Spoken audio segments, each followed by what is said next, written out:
Oke guys, jadi ini video wawancara kami di warung geprek Baulan. Oke, langsung cekidot.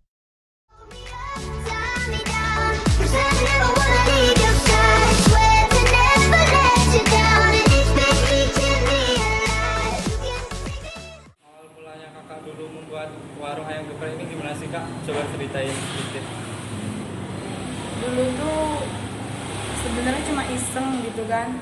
Saya pulang dari Batam, waktu dari tempat kakak saya itu, saya tiba-tiba ingin usaha sendiri karena saya nggak kerja ikut orang itu nggak bisa gitu. Jadi ya itu iseng aja awalnya tuh. Jadi dulu kakak awalnya itu cuma iseng buat ayam geprek. Iya, terus saya posting, habis itu banyak peminat, nah dari situ saya mulai jualan.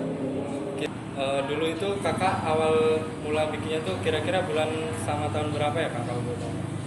Waktu itu berdirinya tuh bulan November 2019. Itu saya mulai merintis dari situ. Itu dulu di mana kak?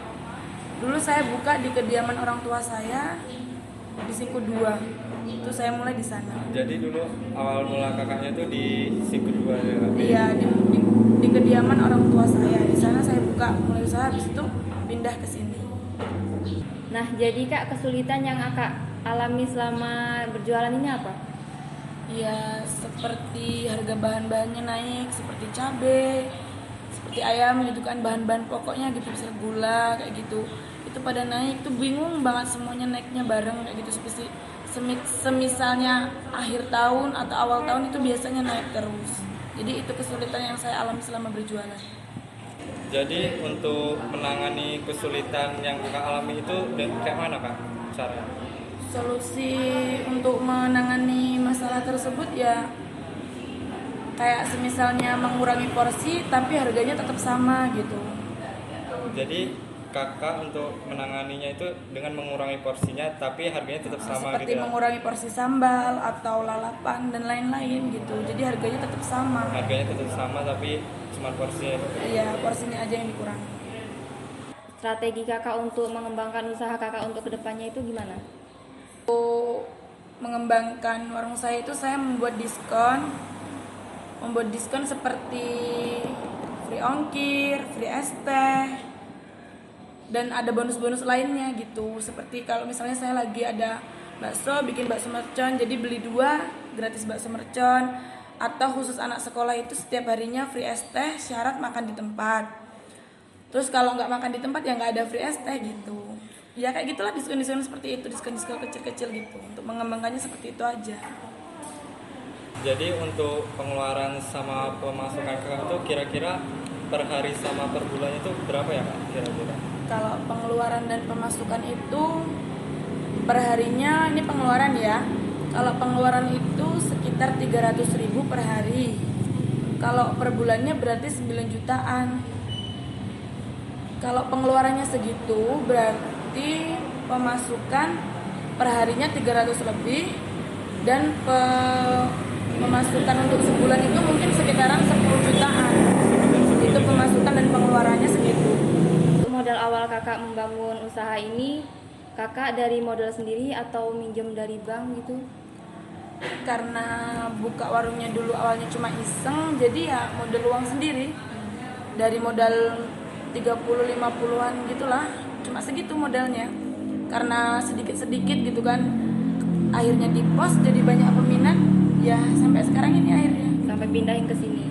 Iya, dulu awalnya ya cuma sedikit itu, karena iseng itu tadi. Jadi modal emang sedikit banget. Di cerita kakak yang sebelumnya tadi kan katanya di Siku 2 tempat sebelumnya.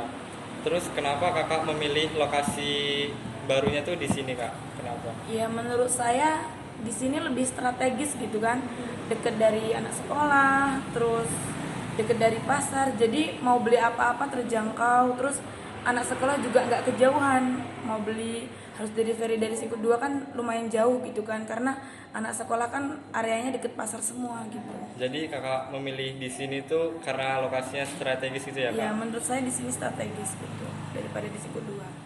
Penghasilan Kakak sebelum dan sesudah pandemi itu gimana untuk kesehariannya? Untuk masalah pandemi itu emang benar-benar berdampak negatif ya. Sebelum pandemi itu mungkin penghasilan saya udah sampai 15 jutaan per bulannya. Tapi setelah pandemi ya 10 jutaan. Terus dulu sebelum pandemi itu sore udah habis, sebelum asar atau sesudah asar tuh udah habis. Sekarang aja sampai malam belum tentu habis. Nah, jadi Kak, alasan Kakak membuka usaha warung geprek ini apa? Alasannya sih banyak. Pertama, saya nggak bisa kerja ikut orang. Terus yang kedua, saya juga hobinya kuliner, makan gitu kan. Dan kebetulan saya bisa masak. Dan akhirnya saya mendirikan warung makan gitu yang berisi geprek dan banyak menu-menu lain gitu kan. Saya kembangin gitu. Karena geprek itu dulu belum ada di sini, apalagi delivery. Jadi saya yang memulai di sini gitu. Jadi pesan kakak untuk calon-calon pengusaha tuh kira-kira apa sih kak pesan-pesannya? Ya intinya untuk calon-calon pengusaha ya, intinya istiqomah gitu. Dalam menjalani bisnis itu harus istiqomah, intinya telaten gitu untuk menjalannya. Karena usaha itu nggak gampang gitu kan. Ada pasang surutnya, ada sepi, ada rame gitu. Kalau rame ada kewalahannya, kalau sepi ya mungkin agak ngeluh gitu kan. Tapi harus tetap bekerja keras gitu. Jangan sampai putus asa. Intinya kayak gitu. Terus ditanamkan di diri kita, seberat apa cintailah pekerjaanmu, dan seberat apapun pekerjaanmu itu insya Allah semuanya akan terasa ringan. Itu aja pesannya.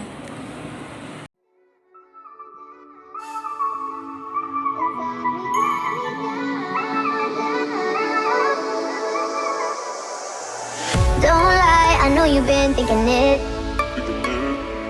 And 2 times you let it slip from your lips.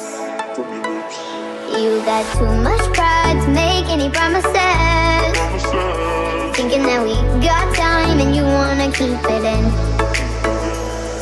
I want you out in